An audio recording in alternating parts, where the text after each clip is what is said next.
yes, after some discussion with him, when he was trying to let me know that the gate is down his foot, then he asked me, "Am I a Christian? Am I? He said, am I a Muslim?" I said, "No, I'm a Christian." His body language quickly changed. This is a man that is well read and studied.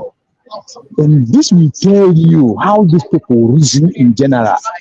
A man who is working in a nation, in a very big countries, down, controlling them, is thinking like this.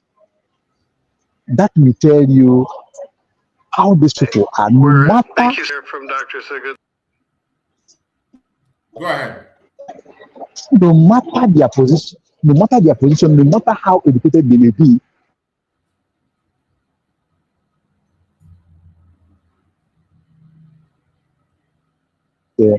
our leader Mazi Nnamdi Kanu going to Sokoto. I didn't know that the Sultan of Sokoto met with maybe met with the judge or the justice or the government before the judgment of Mazi Nnamdi Kanu. So if that took place, okay, not with Tinubu yet. That means if that took place, that means they have discussed and agree on the terms that he will be jailed and they will send down to Sokoto for them to maybe continue to do other things that they want to do with him, you know, to break him down. Yeah, okay, yes. Yeah. So maybe they want to send him to Sokoto to break him, you understand? Or maybe for them to do one or two things that they, but I am very sure that Mazi Nnamdi Kanu can never give in, no matter the pressure, no matter the stringent condition they may compare him to, or he will never. Now, I would like the world, just like what our brother said here, that what Democrats is doing is supporting this conquest that is going on. Now that America knew what is going on through Donald Trump, I believe that America and the West should know that these people, they are really on serious business. And that business is to get hold of Biafra land, to get hold of the entire Nigeria, then use the resources via the Atlantic Ocean, then continue to strike the Western nation until they will conquer the Western nation as they conquered the West Africa, Nigeria in general. So this time, we, the people that are in pursuit, we should not sleep and we should not give in to any of their distraction and any of their conquest. We need to stand strong on our own first, creating the awareness to the world, just like what Simon Eber said, that immediately they lay hand on our resources completely, that the West will be in a very deep trouble, because they will use that resources to fight them by any means. Ask yourself, these people, they are Muslims, they are terrorists. Why is it that Saudi Arabia is not welcoming them? Why? Saudi Arabia is stinkingly rich. Saudi Arabia is, the country is big, as good to welcome them. Why is it that Kuwait is not welcoming them? Why is it that Arab Emirates, Dubai, is not welcoming them, open their hands and embrace them? Why is it that Qatar is not welcoming them? Why is it indeed that these big oil-rich countries in Arabs are not welcoming these people? Because they know that those people, they are dangerous and they know their intention. Now, why is it that in Nigeria, some politicians trying to play, because of their selfish interest? like what Tinubu is doing now. Remember that it is Muslim president and Muslim vice president. Remember that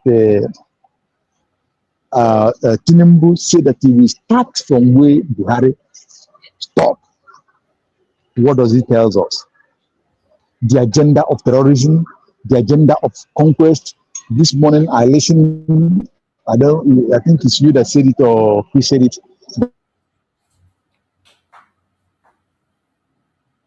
that they be to visit the old grazing route. Is that what you said?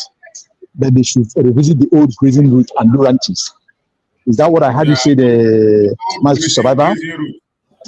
The grazing route, they should go and reopen the old grazing route. What a word. In this 25th century. You know what that means, eh? You know what it means. If you know the old grazing route, if you know the old, if you know the old grazing route, how it is, most of the parts are being developed now with heavy infrastructures there.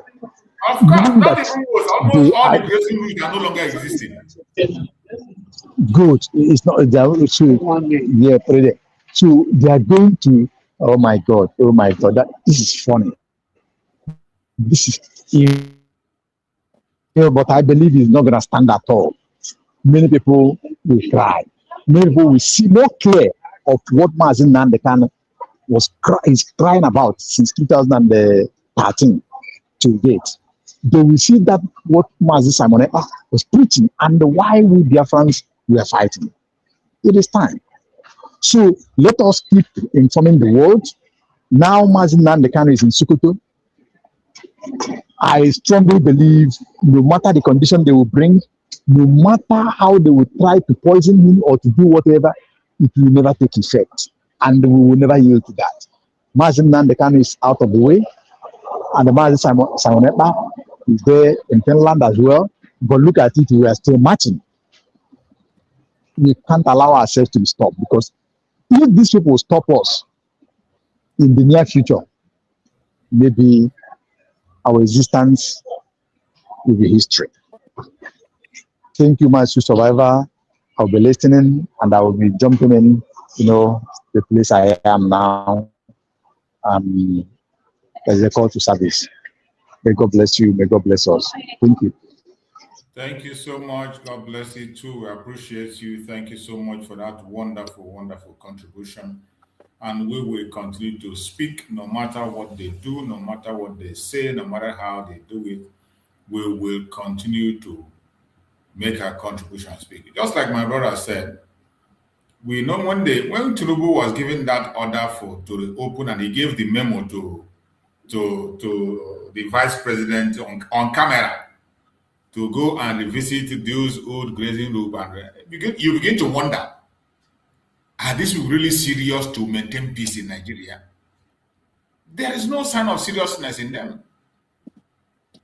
So that is why we are calling on the United States. We appreciate everything they are doing, but they should move a little bit step forward and always have at the back of your mind that the only ultimate solution to all this nonsense is creating nation according to value system. And it is going to happen. That is where it's going to end. My brother Christian have been talking about all this Sharia law, and finally that is where we are. And I believe that it will definitely end. So before we proceed on that, so let us listen to this very video that I kept here. This video, I saw this video, and why it caught my attention is because of one of the things we have been saying all this while, that Biafrans should move forward and speak out boldly, present themselves. It doesn't matter how many times they reject you, go out and talk and talk and talk. So I saw this press briefing that was a kind of section discussion and press discussion that was made in Washington, D.C. And Biafrans were present, and mainly the case was made for Mazi Nnamdi Kanu there. And I picked interest. I said, let's listen and hear what they did on that very discussion. When was that? Is it recently, Brachus? Yeah, very recently, because they spoke about the case of Mazi Nnamdi Kanu. And about the sentencing. Yeah. Okay. Okay. Thank you, sir, from Dr. Sigurd Suwumi. And first of all, let me say that on behalf of the people of Nigeria, we thank and truly appreciate the efforts that you put in that country's issues. The second thing that needs to be said very clearly is that the designation as a CPC has done much more than you can imagine its weight in words. The first is that it has given hope to a cross-section of Nigerians that someone is finally listening to what's going on and Nigeria now matters. Like a bicycle attitude, those with the responsibility of running our country have had over the years. At least now we can see that they are now beginning to shape up, albeit slowly. Now let me try and say very, very firmly without missing words. I'm a Nigerian, I live in Nigeria, I'm fleeing from Nigeria. And I have a duty to explain how things should be and how things are. Sometimes when you want to do a good, if you don't get all of the issues from the perspective of those on the inside, they might mistakenly even terrorism. No nation has been able to do it without improvisation or rhetorics. The only part is to be firm, responsible, comprehensive, respect international law. The second thing that needs to be said is that defeating extremism requires rebuilding what the terror people seek to destroy. Community devastated by violence needs more than sympathy. They need roads, they need schools, they need hospitals, they need economic stabilization to return back to the future that was taken from them. Help Nigeria expand its policing infrastructure. Because at the end of the day, rather than classify it as an ethnic group, which most people feel convenient to, which is Fulani, you must understand that's more than 15 million people that live there. And we don't think that 15 million of them are all into this. And if we're not very careful, we'll be sowing seeds that will never be resolved, almost like the one you have in the Middle East. So it's better to just say we're dealing with some criminal elite people. What we must do now is apologies. Bless you. the time, and so I'm going to exert the prerogative of the chair here, and turn the question a little bit to the issue, the big elephant that's sitting in the back of the room that nobody's actually talking about, which is what exactly do we do to get the Nigerian government and to get governments around Africa to join. And there's an old joke of how many psychiatrists does it take to change a light bulb? And the answer is none, because the light bulb has to want to change. Right? And so the question here is, how do we kind of work together with other countries in Africa, to get Nigeria to want to change? And there's a lot of different tools for that. And so we have a number of people who are on the list that I'm going to turn to and ask that question to. Okay, because I think better than making statements is the question of, okay, now what next? Okay, and so the first person I'm going to put on the spot is Ambassador, Madam Ambassador, who was the person, she was the ambassador to South Africa. I want us to pay attention to this woman, former ambassador of Nigeria to South Africa or wherever. She's the person that is called up here to speak. Let us listen, and we're going to... in my tribe, yeah? Huh? In my tribe. I think she's an Igbo woman. Let us listen and hear what she's going to say. We will have a discussion on her own destiny. All right. Africa. And she understands the diplomatic kind of kabuki dance that diplomats have to do to get people to go along with controversial ideas. So is there a microphone that we can, so that you don't have to get up, is there a microphone we can? Okay. Thank you, sir. Thank you, gentlemen. Are you sending that to Abuja? No. Can you direct? Don't send that to Abuja. No. All right. Don't Abuja for the right now. Yeah. Well, it's on Zoom anyway. it has to do immediately, which is the question you asked. post every soldier to his state of origin, post every Nigerian soldier to his state of origin, they will not allow their people to be killed and slaughtered. Yeah. Because national loyalties in Nigeria are primordial. The loyalties are first to the ethnicity and the indigeneity before the Western created contraption called Nigeria. Wow. That is true. People owe more loyalties to their Afanifere, to their Ohanese, to their Arewas before the country Nigeria. And it is constitutional. There is a section in the Nigerian constitution that every single Muslim government who have ruled Nigeria more than other administrations have not allowed to be touched. Everybody has a copy of the Nigerian constitution. It is online, section 219. Section 219 of the Nigerian constitution says, establish the federal character of the Nigerian armed forces. Every single military facility and location in Nigeria must be populated by no less than 75% of the indigenes of the locality of the military facility. Why has government refused to implement it? So what America needs to do is to tell Nigeria, every soldier must be posted to his state of origin. And I tell you something. Yes, I am Igbo. And they invaded the house of Nnamdi Kanu in an operation called Operation Python Dance in September, when was that? Wherever. The soldiers that came to invade the village where boys and young men were marching and wielding rifles, locally made rifles, chanting Biafra hymns. This is where this woman made a mistake. You see, sometimes, this is why we cry sometimes. Some of these people who wants to stand out as our spokesperson, they don't even have the information. Because they are not even paying attention to what is happening. They don't follow us. They don't follow up. But that is also, well, again, I don't know this gathering. I don't know how it comes about and on what basis. But the thing is that you can clearly see that we are not represented here because she doesn't have the right information.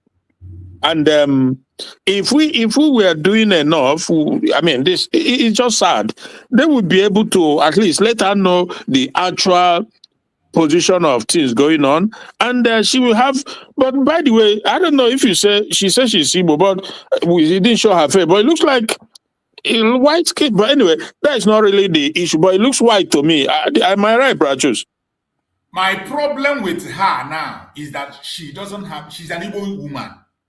But these are the people who are not paying attention to what we are doing. Hey. Only when this situation has become so serious that you can no longer manage it, they begin to find a way to patch it and patch it and patch it and patch it. Even in narrating the story of what happened in the home, what she said is wrong. There was nobody brandishing any locally made gun during the time the military attacked. That image she's painting on international ground here, that the military went against people who were using local guns, it is a lie. Maybe she's a one Nigerianist too, don't you think? Or obedient. It's still there on YouTube. There is nobody who was brandishing any locally made gun. Hey, they were holding flag. Even stick. That was not even a stick. Hey, God. I watched that event live. That day it was happening live. I watched it. I was watching it live. How can you come here? You started well as talking about the solution, talking about not implementation or obedience to their law, which is right. It is okay. But in now trying to explain the situation of how the home of Mazi Nnamdi invaded, Obido Dalu today. At the same time, they were holding locally made gun. What Dalu to add the problem? Holding any locally made gun during that. Oh God. Onye na-akwụ ụgwọ na naira. Ka otu isi chọrọ ka ya nwa nọrọ gị n'azụ. The woman has absolutely ridiculous and unacceptable. This narrative she's driving here is unacceptable. Unacceptable. Let us hear her finish her So what America needs to do is to tell Nigeria, every soldier must be posted to his state of origin. Agreed. And I tell you something. Yes, I am Igbo. And they invaded the house of Nnamdi Kanu in an operation called Operation Python Dance in September. When was that?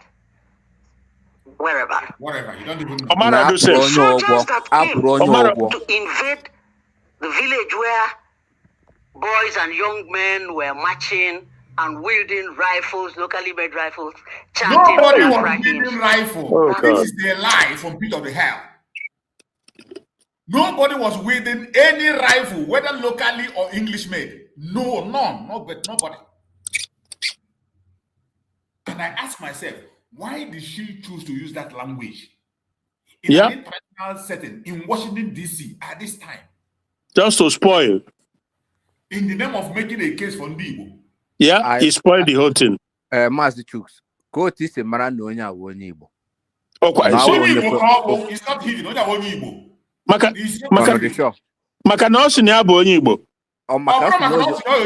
and check the ambassador of South Africa, whatever. It's on, the information is online there now. I did see everything is there. Okay. Let's it's watch. Not an ordinary person they pick on the street. And it's watching the video. Not the current one too. I mean, I retired. Congressmen are in this meeting. People are here. People who are here, not small people. And Mazi, sorry, are you sure that because she's making reference to something that happened in 2017, right?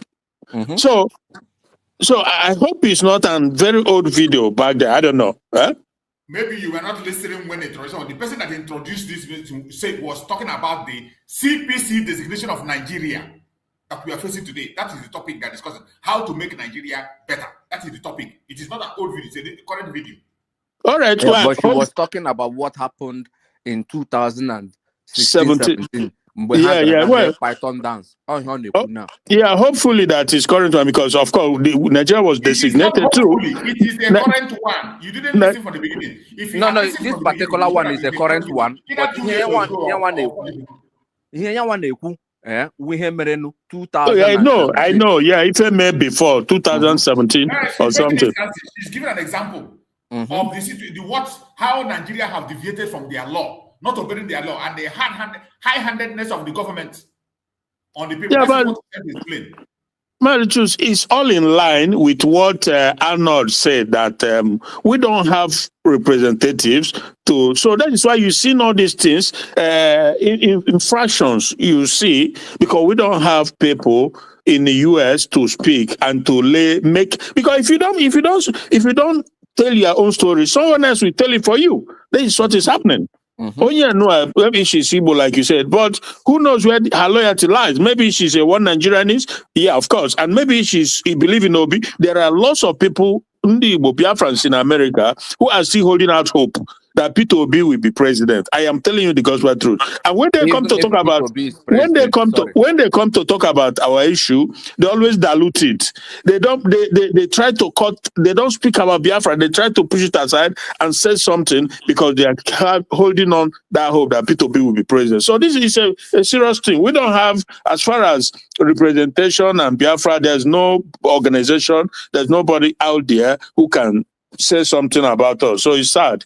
Mazi, Christian. Yeah, that is part of the problem, and we are complaining here every day. That is why I brought this video up. Mazi, look at the kind of people who are going forward to speak on our behalf. Yeah, going there to indict us, talking about holding locally made weapon and what nonsense. Mazi, before we play a video, Peter Obi got the worst president Nigeria has ever produced. Buhari ka Tinubu mao. Tinubu ga ka Peter Obi mama Peter Obi beba. Already, it has already been established by the UK Parliament that no Igbo man shall rule Nigeria before they left. Can we please continue with this video? Was no threat to sovereignty. But those soldiers came over weaponized with armored tanks. I thought they were going to invade maybe Benin Republic with military aircraft or something. It was just a house. And they so spoke Hausa to them and Fulani to them and say, you noted. So what I posit is that if the soldiers that had come to undertake the Python dance attack were locals who spoke the local lingo to the youths and said, hey, you boys, you don't know that government is angry with this thing you're doing, and flogged them, the consequences would have been different. Thank you. Thank you. Mazi, this Aru mirror. You know, in So what you see, this kind of people are not supposed to be speaking on behalf of the Igbo people. On our behalf, Aru mirror. She's not supposed, because she made the mess of everything she said here. She made a mess of all her points. It made the situation worse for us as Biafran, because you know why? She made it worse. If it's currently happening with what is happening today, and this woman comes up to say she's Igbo and is saying that they were wielding locally made weapons, and that if the military that came were indigenous, Igbos, so to speak, that they will say to them, stop it. Don't you know that government is angry with what you people are doing? In other words, so it's like he's just saying that the IPOB members were already at war, and no country will see group of people wielding weapons, whether locally made or internationally made, wielding weapon against the will of the power, the supreme power of any country, and keep quiet. I don't know. Oh, that woman, it be like Abino. I can see the picture now.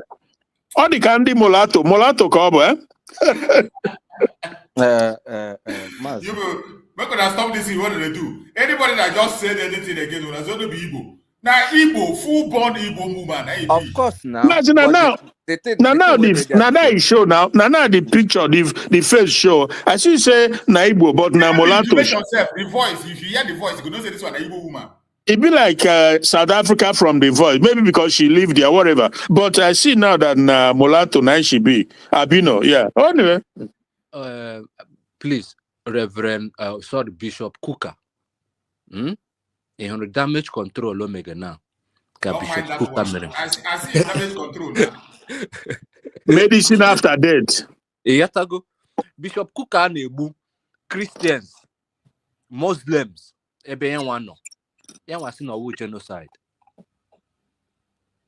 Oruechi, ndị mmadụ agakwa ọgbakọ na chọọchị ya were nke ha ga-eji enye ụmụ ha nri were tụọ tait were enye offering Bishop Kuka were na-eri nri eriju afọ ọwa ọhụrụ ka ọ pụtara si na asị gbaghara.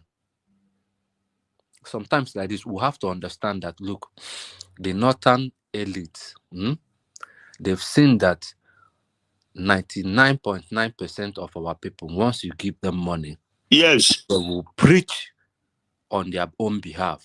Yes. The only person that never and will never accept anything. Come on, we boy. We Elijah and Kaiwa. Nnamdi Kanu. I'm not going Nnamdi Kanu. Yeah, well. Only I carried Nnamdi Kanu. Yeah, it's not a typical Igbo. That is average Igbo man. The British government is very, very afraid of him. And hated him. They don't even hate him. They want to discard him. Yeah, well, okay. Christian, do you know there is a video where Mazi Kanu said, I am not Igbo, I am Biafra? Of course. Okay, yeah. Did you know the meaning of Biafra? Because in the Igbo, typically, that is the end of it. All over the place. I am not Igbo. Yeah. He has said it severally. That it's all about mercantilism. Igbo. Biafra meaning. I need Igbo. Meaning of Biafra. None of us can explain it. Apart from one man. Biafra is the rising sun. Igbo will mean again.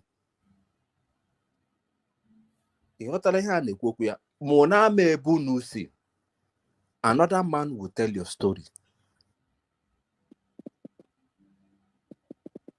Please, Sir Chooks, Only Winikile, only na chat room, the video, the video. If you can play this one finish, then play that particular one. Get Tinubu, no, na helicopter. Gam gosuno, ebe your problem, see. Let's finish this video. Let's see. Finish this video. In a Zoom call that we had a couple of weeks ago, one of the other diplomatic issues is the idea of the United States imposing its will and kind of robbing Nigeria of its precious metals. And so that's one of the issues that we're going to have to get the other Africans on board too. Unlike Congress, those of us who've served in the executive branch have to actually make the choir sing, and we have to make them sing together. And so that's really one of the challenges that we have. And so let me just now turn to Dr. Sylvester Onya, and I'm going to give him the microphone and say, again, and please keep it short, what specifically would you have the administration do to engage the Nigerians in a useful conversation? Thank you so much. Thank you, Congressman. Thank you for having me here. Thank you, Icon. One and foremost thing that somebody have said here is Nigeria is supposed to embrace the truth. And starting from that truth and listening to what is happening from 1967 to 1970, we fought a war, civil war, and people don't like to address it. They don't want to hear anything about Biafra, but Biafra existed before Nigeria. So what had happened is that Nnamdi Kanu, the whistleblower about this particular genocide, Christian genocide that is happening now, that all of us have agreed on, they went after him because he was alerting people that this is going to happen, and they have just happened.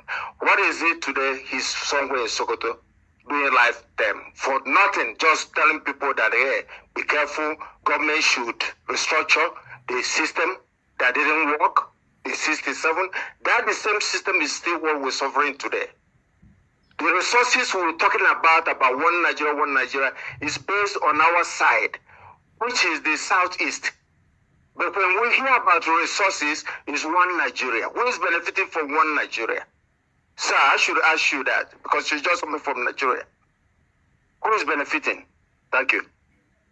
Hey, Mazi, this Sylvester Onya, I think he's part of the AVID. He's part of those people they call Sylvester Onya. So he made a very clear statement, and his own is much more. His own is much more consoling than what that woman did. Yes, at least a little palatable compared to the woman. But if it was me, if I were to be in his position, this is occasion to lay it all out in a very plain terms, that he was wrongly, first of all, kidnapped, okay, and sentenced wrongfully, and then handed over to the caliphate who are disillusioned with him because he's the one that exposed the genocide, the Christian genocide. He foretold everybody that it was going to come, and it's happening. And the Tinubu, the Yoruba government, handed him over to the caliphate. This is how we put it. But again, I'll try, at least better than the woman. Thank you. Yeah, because this is a debate between Nigeria and the Biafran people on solution, on how the way forward. Really? Look at it. The man that spoke first was from Nigeria side. 100%, yes. They're still in the other area. This side is the other group, Biafrans and other people. I called him an apologist. He's like a Fulani apologist. So, but if this was going to happen and the congressmen are there, then it would have been pertinent that we have people from who I don't know, you can say they are either CROC or USB or whatever, who represent us, who understand it in total, in full, not a man who is a Biafran or Igbo, who of course understand it, but not really into it. Because for this idea, I was going to say that those are our people in America, which this man represents. I think they are among the people who are holding out hope that Peter Obi will be president. That is it. And they say that they can still do it in another way. And what is painful about this whole thing is that, well, not for me, because I've seen enough that I'm not ready to give out my money like I was doing in those days to people whom I know that they have their own agenda, that what they are doing is not just that it's not yielding result. We can't see anything. Seeing is this is a very great opportunity for Biafra to make a case. You see, that woman, that is why when I listened to that woman, I was so angry. Angry in the narrative of that woman. And this Onya, even this Onya self, these people are not hardcore Biafrans. They are not. That's what I said. He spoke very well here. He spoke but it's not enough. It's not enough. He spoke very well. Because I could imagine if it were somebody like Mazi that is standing on that very podium now to speak. Because this same Onya were the people who were in loggerhead with Mazi Samaneba. Yeah. They were the people that we are supposed to hold Biafra government in exile initially. Yeah. But they refused. They were waiting for P2B. Everyone because they sat behind. They were waiting for P2B. Because they are what Nigerians. They still believe in Nigeria. So when we say we need to do more things, these are things we are expecting, that when any opportunity presents itself, we don't allow these people who doesn't know anything to represent. We don't allow came here to begin to indict us. That we are using Biafrans, that we are using locally made gun. Where did you see it? Okay. Well, Mazi, that is why I made up my mind. Part of the problem here. But I'd like to ask Judge Saul, who's working with with people on the ground, to say, what precisely do you need from the United States government and from the Nigerian government to solve some of these problems? Because it's going to take a while. Sure. I'll try to make this very brief and short and sweet. What we need from the American government is partnership with local village security teams and local authorities. You cannot do business and trust the Nigerian government apparatus because it has been fully infiltrated by the Fulani ethnic militia. The other thing that the U.S. government needs to do is the State Department, the embassy, and the various agencies need to get on the same page. We've been running into many roadblocks with information that we've been trying to give to the U.S. government. There are people inside the embassy, in the bureaucracy, I call it the deep state, sorry, I'm not to get conspiratorial here, that are fighting us and fighting our mission within our own government. And those are the people Nigeria is bribing, Mazi, that are withholding key information about what's really going on in Nigeria, preventing our success.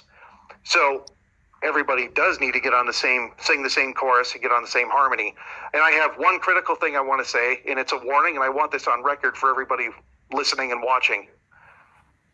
We have information, we've gathered information just very recently, that the Fulani ethnic militia are weaponizing and gathering forces along the Plateau-Nasarawa border, along the Nasarawa-Benue border, and along the Nasarawa-Kaduna border, and they're planning to hit on Christmas, Riam, Bokos, Kafachan in Kaduna, and Agatu in Benue. We've gotten very reliable information that they're gearing up, they're arming, they're weaponizing, they're planning on another Christmas massacre. And I'm imploring the Nigerian government and President Donald Trump, do something now so we don't have a bunch of dead Christians on Christmas in Nigeria. Excellent, spot-on information. And this information is 100% accurate. Mazi. Christmas attack, they know they miss them. Well, and if they don't do anything with this information that this guy gave now, it will happen. You and I go here. Well, now, it's a clear confirmation that this is very recent gathering, because he has said in other platform, this his name is Jude Saul, this man who just spoke now, he has passed out this information before, that they have intelligent information that they are planning Christmas massacre. And he says something that is very pertinent before then, that was that in the State Department and other U.S. organizations, that among them there are infiltrations, because Nigerian government, they are spending uncountable number of money to bribe people. Anyone that is bribable. It's not everybody that is bribable, but those who are bribable, they are doing it. And Ruben Abati, I told you the other day how Ruben Abati encourages Tinubu that no matter the amount he has to spend to get lobbies, to go and push the narrative. Mazi, you remember? Eh? Yeah. Yeah, well, that is what Saul had just said now. If money cannot solve it, you bring more money. Yeah, exactly. Well, that is what Jude, this man who just spoke now, his name is Jude Saul. He had just said it now that he's so, in other words, he's urging the Congress and the maybe Trump to like have a kind of synergy, because among them in the State Department, there are those who are trying to downplay what the truth. Yeah, so what matters. He just said it that so don't think that every American that is in the State Department or who is helping them to gather information will be straight to the point. There are those who we bought over. So that is very important. Thank you. The Democrats are still working on the ground. They are still working. 100%. Thank you. Dr. Charles Jacob, you have something? Because we have International Freedom Coalition and African Jewish Alliance. Please keep it. Very good. Then after my name is Charles Jacobs from the African Jewish Alliance. I work the only with... thing we remember now, what we want, now put that Nigeria as a cake, divide and make everybody carry his own go. Simple. Well, we don't have anybody making that case, because if I was there, my choose. It will get there. It's a process. It will get there. We will definitely get there, my brother. Let's 100%. 100%. Let's hear them. And Chris Smith 25 years ago, because there was a jihad in Sudan and we brought back the slaves that were captured, and that got to President Bush and he created South Sudan, which is the newest state. I just have, it's incredible that we have broken through the news barrier, that now people can talk about Nigeria because Islamophobia, you can't talk about it, but we in this room have made a tremendous effort. I want to thank Stephen and Nada also for getting this. We broke it through. So now Bill Maher's talking about this, Van Jones talking about this, the Charlie Kirk Christian Empire is aflame about this, help save. I'm a rhetorician. One thing that might help us rhetorically, we don't need to talk about Islam, talk about jihadism. That's all. Talk about jihadism, because Nigeria is not the only place. The jihad has spread now to 20 African countries, and Nigeria was the first to break through, but we can actually organize the others as well. And by the way, there are 23 peoples in this world who are attacked by jihadism, from Christian Copts, from Kurds, from Yazidis, from Druze, from Indians, etc. We are working to put those people in one group. So just rhetorically, let's use the word jihadism and let's see ourselves as part of. Nigeria is just one tentacle of the global jihad. Thank you. Thank you. If anybody says that it is not genocide going on in Nigeria, that person is either compromised or is benefiting from the genocide, or is part of those who are encouraging the genocide. Yes. Secondly, state police, I want to align with state police is very, very important and very crucial right now. Nigeria can implement it so that all these jihadists who have been incorporated into the national forces, the police, the army, and all that, when you emphasize or establish state police, they will be able to eliminate the bad eggs. Of course, everybody go to and the governors will have the power to influence and control the insecurity. Thank you. Yeah. Please, we recognize Major General Henry Ayola retired, and even Apostle Ladi Thompson, but we would like maybe response finally. Ladi is there. Congressman Smith, maybe then we just try to. Thank you. Great recommendations. Obviously, we really aggressively have to sustain this effort. My sense from the Nigerians is they think this might be a flash in the pan, and we'll move on to other things. That's not going to happen. Amen. I can tell you, there are so many members of Congress now who are even more mobilized than ever. The State Department, especially with the Secretary of State, and of course Donald Trump himself. And so we're looking for results. The idea that there's going to be a Christmas strike by the Fulani and actionable information that you have, we need to make sure that that's very. So that is, I can't play all of it. That is all we got to. Maybe next time we can go to other part of it also. But it is important that discussion is going on. Very, very, Mazi, this is important. Yeah, this is unbelievably, this is beautiful stuff going on. Very interesting. Very interesting. Like a pattern make him, I say, like a pattern make he or she go hug transformer. Inuquife Chris Smith, Inuifoku, eh? Of course, now. He said that Osuna Nigerian government, they will think that this is a flesh in the pan. That they will think it's a joke, that they are just, they don't have the. In other words, he's trying to tell the world that. In other words, he's trying to say that they are ready to go all the way. So you ain't seen nothing yet. It will, like you said, Marichus, slowly but surely we will get there. And the guy has raised the issue that this is how it all started in Sudan before they finally carved out South Sudan. So we will get there. We will get there. Definitely. Mazi Chooks, because before I met you, I got a video him send again. That the video I couldn't be able to download it. You couldn't be able to download. Ever he send it, I can't be able to get it. I'm sending again. Maybe you send it on WhatsApp. Okay. Your WhatsApp number. You make it send me. Let me. We need to watch that video and know where our problem is coming from. I think maybe we will treat that video tomorrow. Okay. We will treat it tomorrow. Better. Yeah. We will treat it tomorrow. Because left with more and only some intelligence now abroad. They are touching these videos. And you see one after the other. And only help with that man. Breeze a cola. Always I in Ika Okoko. Because these are the people that Tinubu gave a huge amount of oil well in Nigeria. Sambisa Forest. Natural resources, no Sambisa Forest. The Northerners are more good idea yourself. I never name extract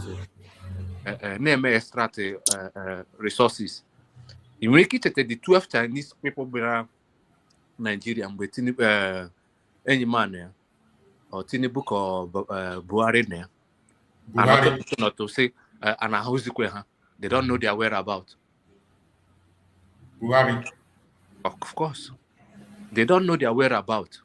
Till date, on what be my whereabouts, how I know anymore here. Just they take our resources them. Then a were militia bahu kri. Which Sultan of Sokoto, one idea. Most of the emirs, not one idea. Igbo land no we ha. I want Igbo amakudi that now resources in on our obodai, carry gas and oil. Gwame boy ega gano wa. Wufo mmiri also a poor. This is what they are coming for. Wufo keep sleeping. Yeah. Waiting go happen to us, You never happen to the war. Who is in Nigeria? So let us hear what the angle these people. These are the propagandists of the government. Of course, no. But for this one, their propaganda not the work. They first of all run out and they confuse the people and tell the people that you have accepted to collaborate with Nigeria. They came and begin to celebrate. not knowing that this one is not business as usual. Propaganda not the work for this one. Didn't that mean he make NTA now? And I don't know why they don't want to learn their lesson. The same way they went and brought a man for fact finding. The man, he impressed. He told the press, "Be careful, report whatever I will say. The way I say it, I came here for fact finding." Oh, but the truth. Even no on the chuku blow no cabo, so they can never learn their lesson. They can never learn. They are very quick. They were Abati face was very fast to go and say, "Oh, now the US have come and they agreed to work with America." Meanwhile, the man has not reached home. He has not reached America to now, talk with him. The main report. After the man have released a video, the man have released press interview. Now look at what they say in their studio. Yeah. So see their own presentation. Oh, there you go. U.S. Representative Riley Moore, who is in Nigeria on a fact-finding mission, has shared harrowing accounts from Christian internally displaced persons in Benue State following his visit to IDP camps in the north-central state. Congressman Moore, in a post on X, documented testimonies of extreme violence that has displaced over 600,000 Christians in Benue State alone. He stated that he met dozens of Christians who were driven from their homes and that they told harrowing stories that would remain with him for the rest of his life. And I'll read Riley Moore's post on X in part. He wrote, "One woman was forced to watch as they killed her husband and 5 children. She and her unborn child barely escaped. Another woman's family was murdered in front of her and her baby was ripped from her womb. One man's family was hacked to death in front of his eyes and his arm was permanently mangled. There are more than 600,000 Christians in IDP camps in Benue State alone. These Christians should be able to live in their ancestral homeland without fear of genocidal Fulani." Well, Riley Moore's visit to Benue IDP camps brings renewed international attention to the humanitarian crisis in the state, the characterization of the violence as genocidal, and the emphasis on religious targeting may very well increase pressure on the U.S. government to make a stronger stance on Nigeria's security challenges, particularly regarding religious freedom concerns.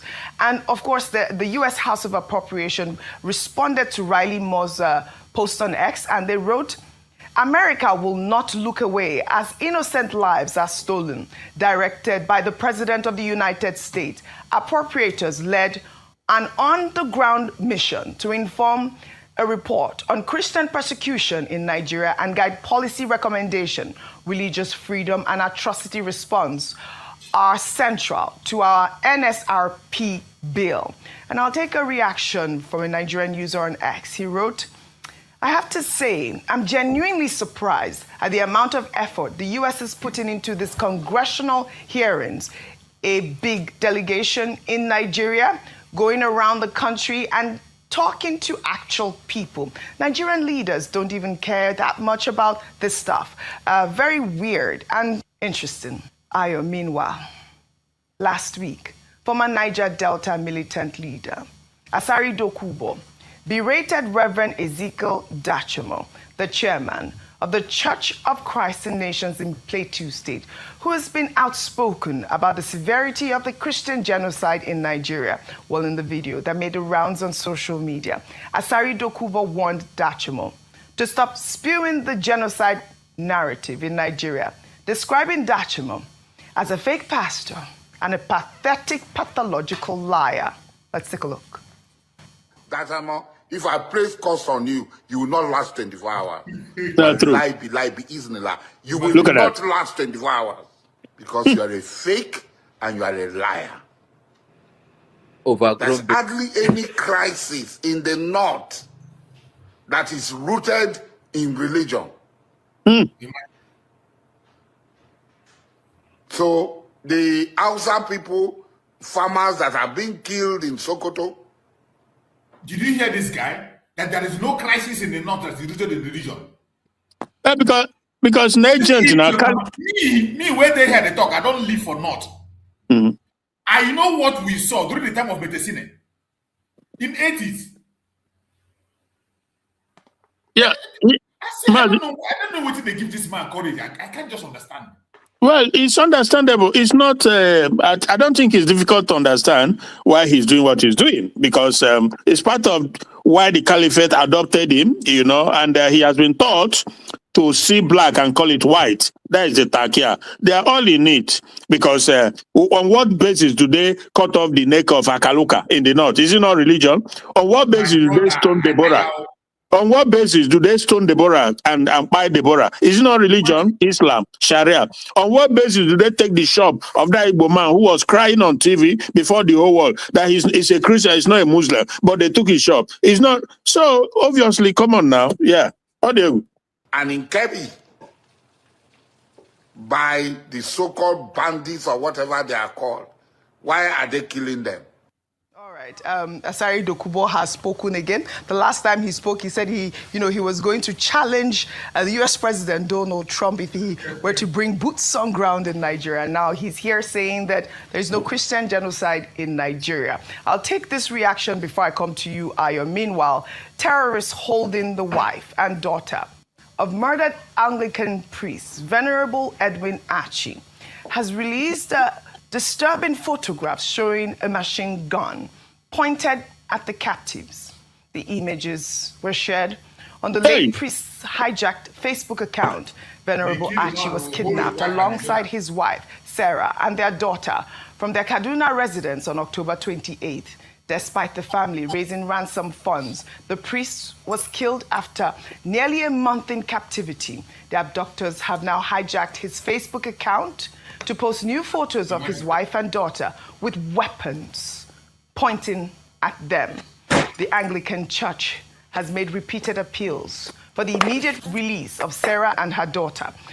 This case highlights escalating boldness of criminal gangs who now use social media to taunt families, even hijacking victims' accounts to share distressing images while continuing to hold them captive. This is the new trend we are seeing right now on social media.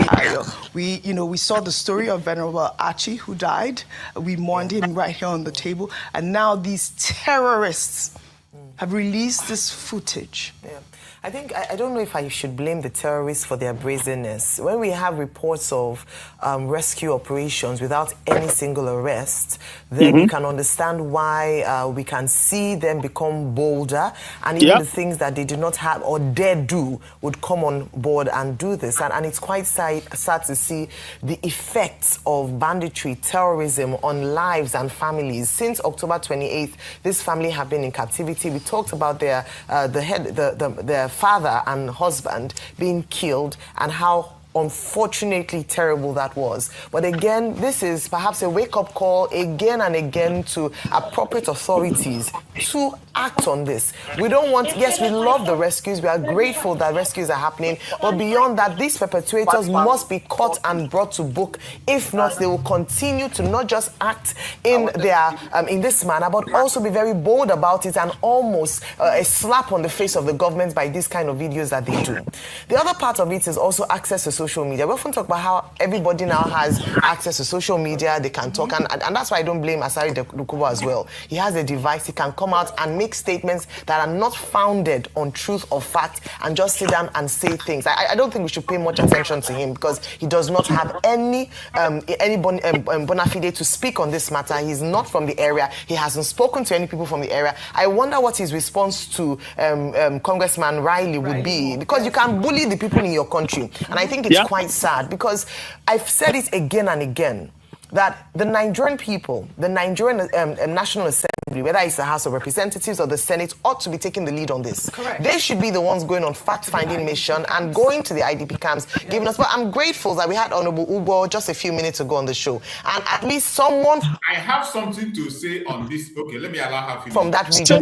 You can say it. I want to say it. Affirm the fact that these people are being killed. These are the people that are being affected, and I've said it again. You cannot sit back in another region with without any demonstrated efforts to speak to those who are affected and say, no, it's not happening, and turn a blind eye to it. We have said enough with the blame. We understand the issues. We've identified the issues. Can we now act on it? Right. The most important thing that can come out of this that has happened in the last few months is to see justice for the people who have continuously, without any support or help or response from previous administrations and governments, been killed and been forced away from their ancestral homes. Right. That's what we want to see. We want to see seriousness with regards to fighting against terrorism and bandits and those who are deliberately killing a particular group of people in Benue State, in Plateau State. That's the call we're making for today. And to even say that, according to Riley Moore, 600,000 people IDP camp, Christians, sorry. According to Honorable Hugo, there are more. There are up to, according to the government, it's about 1 million.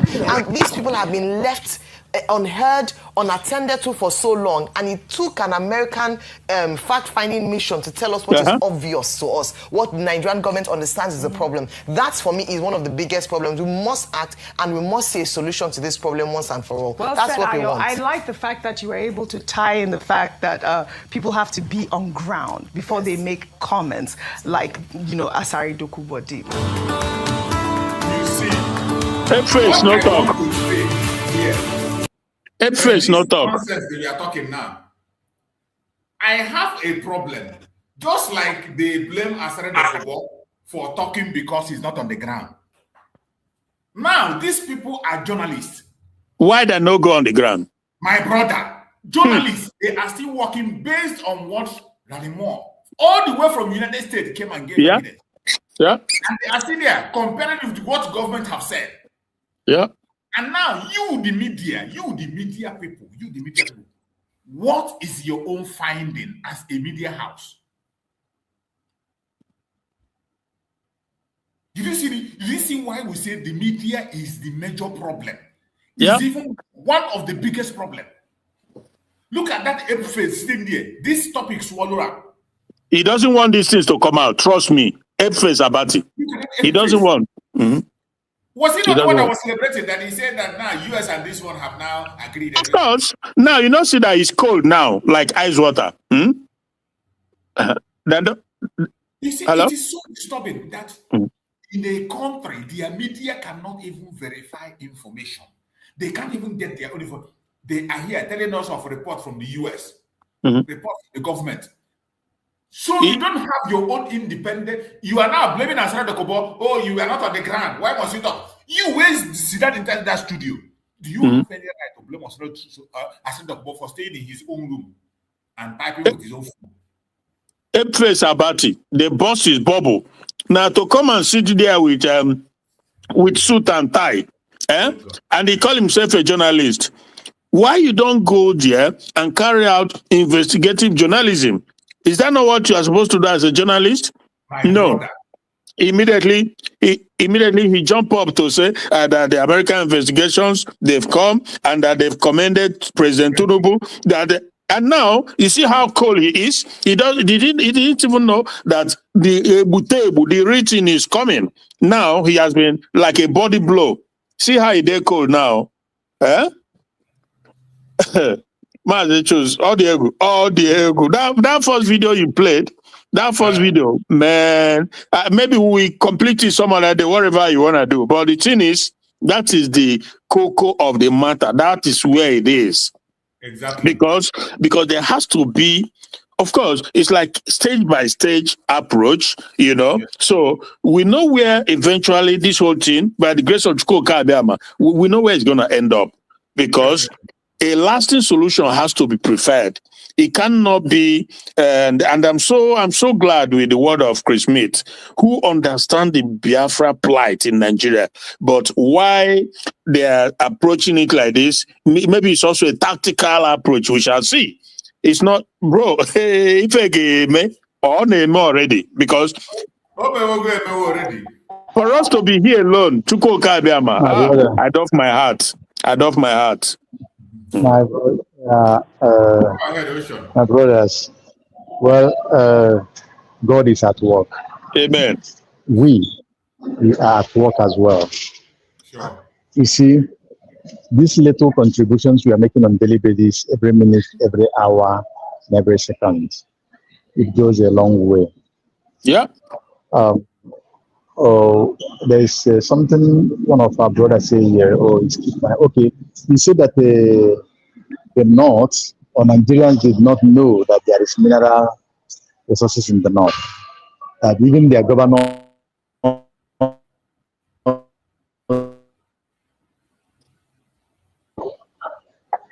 they knew too well. They are fully aware of what is going on. Every single mineral that is there, they knew it, they are aware of it, and they are mining it. The governors, even the governors, the power brokers in the North, they are mining it for terrorism. They are mining it on their own for their own personal benefit. It is in the North that we saw many private jets landing in the forest. It is in the North. Have you forgotten? They are aware of the mineral resources that are in Sambisa forest, including uranium. In Zamfara. Carry on. Yes, in Zamfara. They are mining all the gold and other mineral resources. And the governors refuse to release the money from the central fund. But they are taking it, the rest one are for the terrorists, the one they are using to terrorize Nigeria. In Plateau State, they are mining zinc. It is going on. In Niger State, they are mining. In Sokoto, they are mining. In Castina, they are mining. And all these things are in public domain. They don't think about it because the West they can no more they can never be to say how to think about now.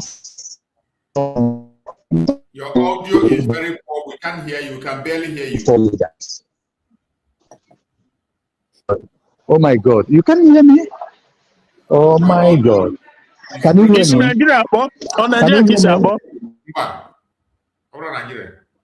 No. And I'm in the Equator. Oh my God! Why is it waiting? Okay, don't. I'm trying to shift position. So they are the so-called leaders. The so-called leaders in the South. What are they doing? Are they not seeing everything? All the mineral resources that are in the South, that is when I talk about South, I'm talking about the East, the Yoruba, and the so-called South. All the mineral resources that are there, they are mining all of them and getting it to the center. And in fact, some of the minerals that are mining, even the Sokoto Caliphate are in control of it. Because I remember there's some of the Chinese company that found in Ogun State and some other places. They are mining without paying directly to the state government, and they are paying to someone else at the North. So it is all about they have caged those so-called leaders. Now remember that during the last election, that P2B and that won, and they couldn't give the opportunity to govern. If you look at it, all the Labour senators and House of Rep that was elected under Labour Party, because it was kind of their ticket was almost free. If you remember, their people that ride Keke, people that ride Okada, people that ride bus, that are among the senators and the House of Reps. I want to ask every of us, where are those guys today? Because, people look at Labour because of P2B, that it is upright, that at least it will be for people. Now, where are those guys? All of them have defected, and all of them, they have been induced with money and resources. That will tell you. So there is no way, even if you bring whoever to govern Nigeria today, P2B or whatever, it cannot work. It will be worse. Make P2B president, it will be worse. So the best solution for that country is go the way you come. Go back to the way you was. We are Biafrans. We are Indigenous. We are from birth of Biafra. We go on our separate way. The Oduduwas go to their separate way. Then the Arewas go to their separate ways. The middle belt, if they want to fall back to Biafra, then good for them. If they don't want to fall back, we take our land that they are using today, including that of Igurumi and all the one that is within the what do you call it, old bend there, that is within the Bini Aziz and Co. That is the best thing to do. And I couldn't listen to our brothers who went to the Congress hearing. Well, you can see, everybody can see for themselves, or we can see this whole day, what are they standing for. This kind of journey, once you are going with it, you need to go with first 11. It's very, very important that you go with first 11, because you can, hold on.